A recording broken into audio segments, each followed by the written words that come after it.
Je vous retrouve ce soir. D'ici là, passez une très belle journée.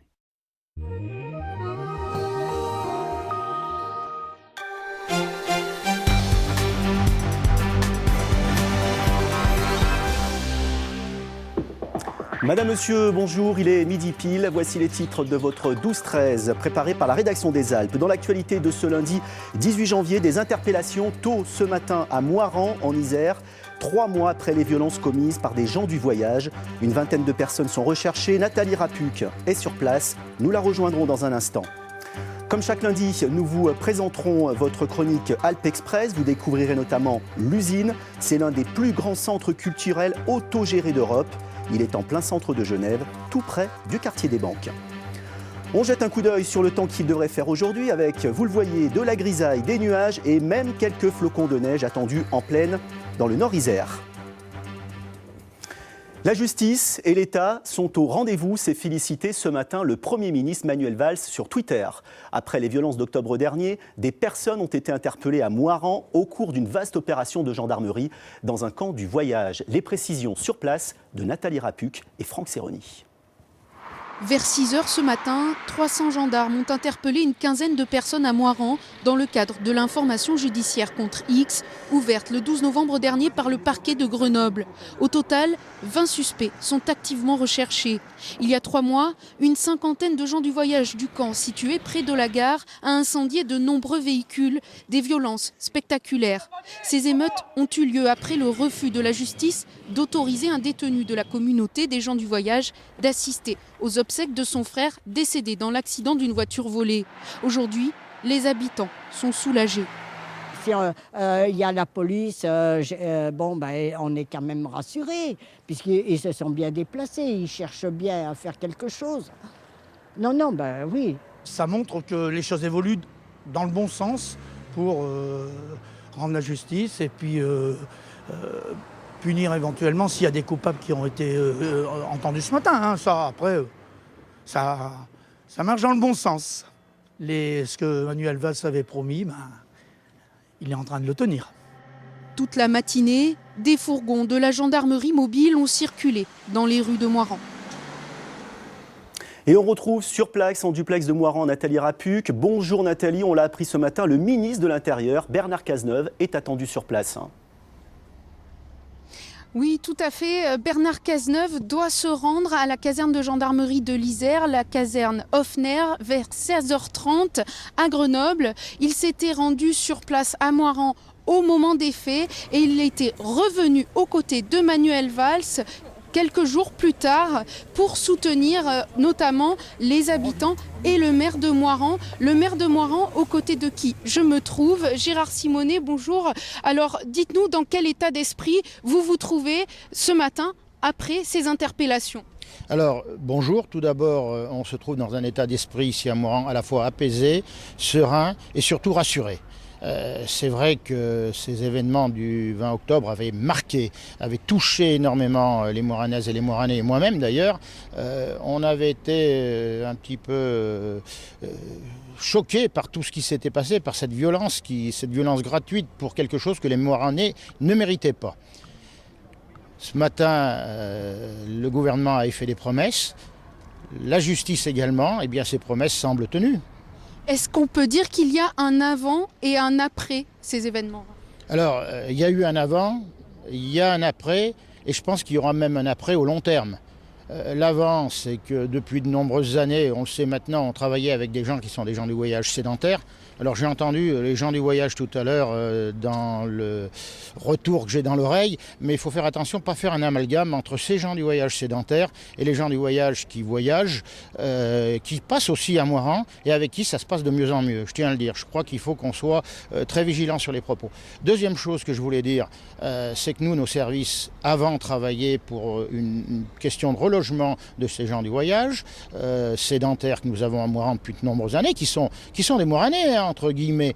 Et deuxième chose, il y a eu l'après. L'après, ça a été du 20 octobre à aujourd'hui, où les Moiranais commençaient un petit peu à douter. On entendait sur le marché régulièrement, est-ce qu'il va y avoir des interpellations, est-ce qu'il va y avoir des arrestations? On ne savait pas trop. Là, apparemment, les choses ont été respectées. Moi, je remercie le Premier ministre, je remercie le ministre de l'Intérieur, surtout le ministre de l'Intérieur, parce qu'il a beaucoup de travail actuellement, vous le savez.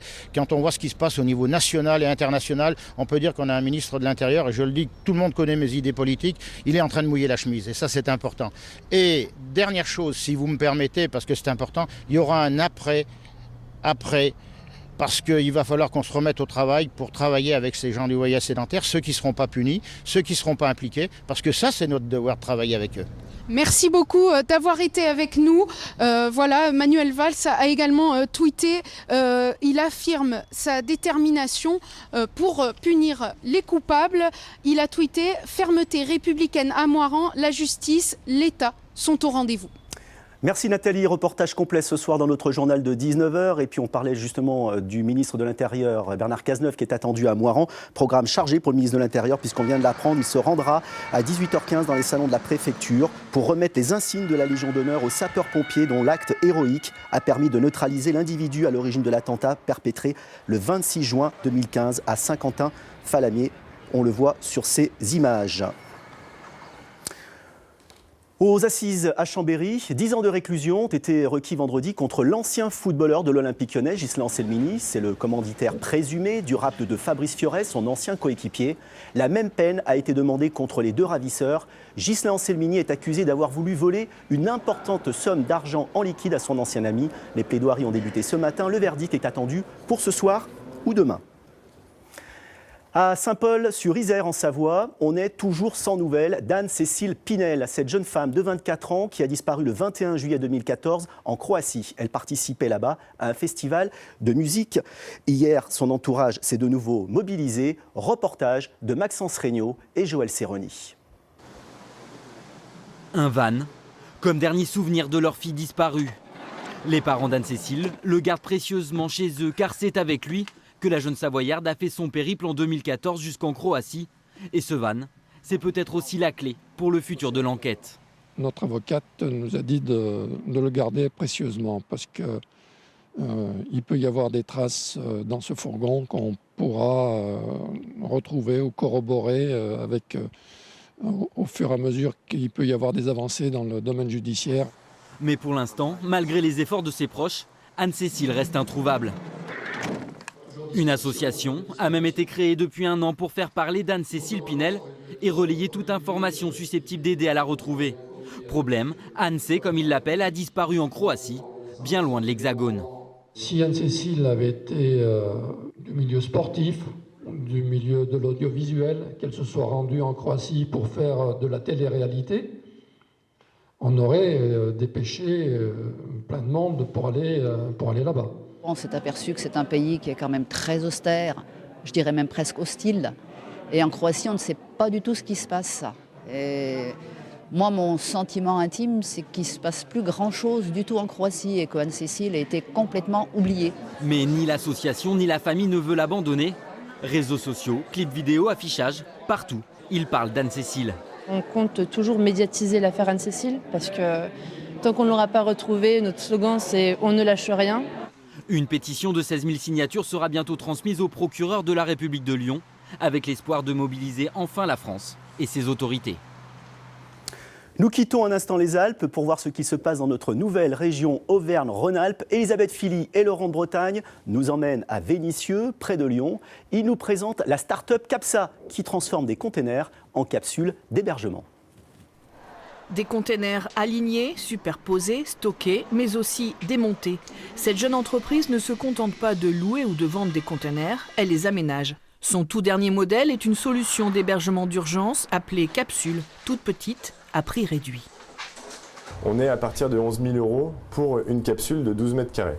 Si vous rajoutez une kitchenette, une salle de bain, des lits, vous arrivez à presque 17 000 € pour avoir un produit fini Plug and play, c'est-à-dire que vous n'avez plus qu'à le brancher au raccordement pour pouvoir l'utiliser. 50 modèles aménagés viennent tout juste d'être commandés pour être livrés dans le nord de la France. Ceux-là serviront de base de vie pour une plateforme ferroviaire. La société Capsa emploie 20 salariés, chefs d'équipe, ouvriers et chaudronniers, s'activent pour couper, modifier, retravailler ces boîtes industrielles. On peut faire tout ce qu'on veut avec le conteneur. C'est ça le but de la transformation et c'est surtout ça le but de mon métier, c'est ce que j'aime, quoi. Du coup, on peut vraiment ouvrir toute une paroi, mettre tout un pan en plexi, fenêtre, ou vraiment faire ce qu'on veut, une baie vitrée. C'est ça qui est intéressant sur le conteneur, quoi. Mais la force de cette start-up, c'est son bureau d'études et ses architectes. Cette capacité à apporter de l'innovation technologique dans ces conteneurs. Cette phase de recherche, elle prend du temps, elle est chronophage, elle coûte de l'argent. Donc des fonds propres. On reste une jeune boîte, du coup c'est de l'investissement pour nous. Et si on ne le prévoit pas avant, du coup il y a beaucoup de boîtes qui se sont arrêtées parce que techniquement elles étaient trop limitées. Voilà, après il y en a quelques-unes qui étaient un peu en avance sur leur marché, ça peut exister. Nous on estime qu'on est dans le bon tempo. Actuellement, 80% des 3 millions d'euros de chiffre d'affaires sont réalisés grâce à l'activité événementielle, parfois tout à fait durable, comme ce lieu de création du Centre national des arts de la rue. Direction Albertville en Savoie, où Claudine Longhi-Bernard et Frédéric Pasquette vont nous faire découvrir le futur centre national de ski de haut niveau. Un complexe sportif très attendu des athlètes français qui se préparent aux prochains Jeux Olympiques. Pas de fioritures, mais de la couleur. Pensé en étroite collaboration avec la Fédération française de ski, le futur centre national de ski de haut niveau veut être un outil de travail spécifique et rapidement opérationnel. C'est un bâtiment qui utilise à peu près 220 tonnes de métal avec des éléments préfabriqués, ce qui explique que le montage a été extrêmement rapide, en 5 semaines à partir du mois de juillet. Et c'est aussi un gain de coût quand on a comme ça des structures préfabriquées. Près de 6 millions d'euros, c'est le coût total de ce centre qu'assume la ville d'Albertville avec l'aide du département, de la région et de l'État. Un investissement réfléchi. Oui, tout à fait, d'autant plus que la partie gymnase sera également utilisée par les scolaires et par certains clubs de façon ponctuelle. C'est supportable pour la ville, c'est aussi un atout pour la communauté de communes et la Halle olympique qui est à proximité sur les gros événements. Et puis, je pense que c'est vraiment l'image de la ville. Avec ses différentes salles de préparation physique, sa piste d'athlétisme ou encore sa fosse à acrobatie, le centre accueillera les athlètes du Pôle France, du lycée Jean Moulin d'Albertville, les équipes de France de ski alpin, snowboard et freestyle, mais aussi les athlètes blessés pour une remise à niveau. Il permettra également l'entraînement d'athlètes d'autres disciplines invités lors de grands événements sportifs. Les riverains venus suivre la visite apprécient. Je pense que l'événementiel à Albertville, c'est quand même intéressant dans la mesure où, d'une part, ça crée une dynamique, et puis ensuite, dans l'esprit même de Albertville, la ville olympique, je crois que c'est bien. Le Centre national de ski de haut niveau d'Albertville devrait accueillir les premiers athlètes au mois d'avril. Fabrice Ségard vient de me rejoindre. Comme chaque lundi, c'est l'heure de notre chronique transfrontalière. Aujourd'hui, on va commencer par une polémique. Une fois n'est pas coutume, elle vient de Suisse. Oui, je vois votre petit sourire en coin là, mais on a l'habitude quand on parle de polémique de parler d'Italie, mais pour cette fois, je vous l'assure, elle est 100% suisse. Celle-ci, tout part d'une interview du directeur de l'Office du tourisme de Charmey. C'est une petite station de ski des Alpes fribourgeoises, une interview pavée dans la mare, dans laquelle le directeur peut être échaudé par le manque de neige de cet hiver et le déficit chronique de Charmey depuis au moins 10 ans, déficit financier.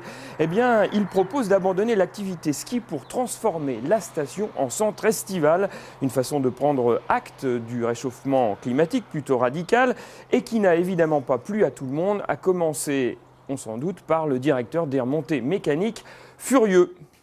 Des soucis aussi en Italie, chez nos voisins piémontais, qui sont loin d'avoir fait le plein d'or blanc. Oui, très loin de là, hein. Sur une trentaine de domaines skiables dans le Piémont, tous sont loin d'être comme Bardonecchia que vous voyez là sur ces images, qui après un Noël d'incubo, de cauchemar, comme on dit dans la presse italienne, eh bien, a réussi tout de même à ouvrir 70% de ses remontées et 100% d'ici la fin de la semaine. Dans la province de Cuneo, vous le voyez en revanche, eh bien, c'est la misère. La douzaine de stations de ski accuse déjà un déficit de 15 millions d'euros de pertes sèches et surtout 800 saisonniers qui sont à la maison sans salaire et sans allocation chômage aussi. Une cellule de crise a même été réunie là à la province de Cuneo, mais la situation reste préoccupante, dramatique. Loin de la neige maintenant, c'est à Genève que va nous emmener notre grand format du lundi. Pas dans une usine à neige, non. Serge Vorette et Ingrid Pernet vont nous amener plutôt dans une usine à idées. Regardez.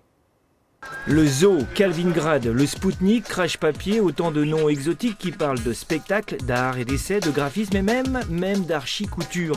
Au total, 19 associations hébergées dans ce grand navire qu'est l'usine. Un navire avec lequel les Genevois jouent à Je t'aime moi non plus depuis déjà 25 ans. Genève, ça a été aussi une ville qui a été très squattée il y a pas mal d'années de ça. Les squats ont été beaucoup fermés. L'usine a survécu à ça parce qu'elle avait était déjà une sorte d'hybride entre vraiment le gros alternatif et on va dire entre guillemets le gros commercial. Et nous, on a toujours été ce truc hybride où on fait des efforts pour se mettre à la législation et en même temps créer un système qui est autogéré. Qui a dit que les nuits genevoises n'étaient pas chaudes? L'usine donne régulièrement la preuve du contraire. Certes, par le mauvais exemple, parfois quand les dealers ou les casseurs la manipulent un peu trop fort et que les voisins ou la police s'en mêlent. Pour le reste, c'est plutôt « je pense », donc je suis, je crée, j'invente, j'innove, bien plus librement sans doute que les banquiers d'en face. L'usine, ce qui est vraiment intéressant pour moi, c'est qu'on peut vraiment penser et appliquer ensemble.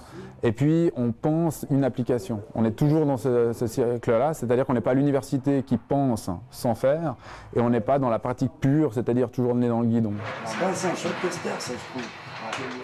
Ça, c'est un livre, c'est un collectif, un cube de 9 sur 9 sur 9 cm. C'est vraiment un livre, on peut le lire. Voilà. Voilà, puis chaque livre est différent, ils ont tous des couvertures différentes, des images différentes. Là, j'ai que des rouges, mais il y en a des bleus, il y a un peu de tout, quoi. Tout semble simple à l'usine, simple mais sérieux, voire profond. Exactement le contraire de l'image que le lieu véhicule à l'extérieur. C'est une aventure humaine, on peut échanger comme on est, on se découvre nous-mêmes et on découvre d'autres personnes. Et c'est ce qui fait aussi la richesse du lieu, ce laboratoire où il y a plein de gens qui passent, qui vont emmener des idées nouvelles, qui repartent. Et je pense que c'est ça aussi la puissance de celui-là. C'est quelque chose de très social finalement. Je trouve qu'on fait beaucoup de social. Oui, et puis justement pour rebondir sur ce que dit Manon, la culture c'est pas que du divertissement. La culture c'est de la politique, c'est du social et c'est du divertissement et de l'artistique. Mais en fait c'est vraiment la culture dans le sens large qu'on défend à l'usine. Bref, la vie quoi. Parfois débridée et festive certes, mais surtout la vie hors sa zone de confort, là où il faut choisir entre se reposer ou être libre. Allez, retour en Italie avec des obsèques en héros à Turin ce week-end pour le grand Jackie. Oui, il grande Jackie, comme on disait en Italie, à Turin plus particulièrement, où ce supporter a été connu dans toutes les tribunes des stades de foot et de tous les ultras aussi de la Juventus de Turin. De son vrai nom, Antonio Marinaro, son surnom de Jackie lui venait du drame du Heysel, lorsqu'il avait sauvé de l'écrasement nombre de supporters de la Juventus de Turin, son club donc assailli par les hooligans anglais. Samedi, pour le dernier hommage, ils étaient nombreux, vous le voyez, à l'accompagner au cimetière monumental de la ville. Merci Fabrice, on vous retrouve samedi dans notre journal des Alpes pour un prochain Alpes Express. Sans faute.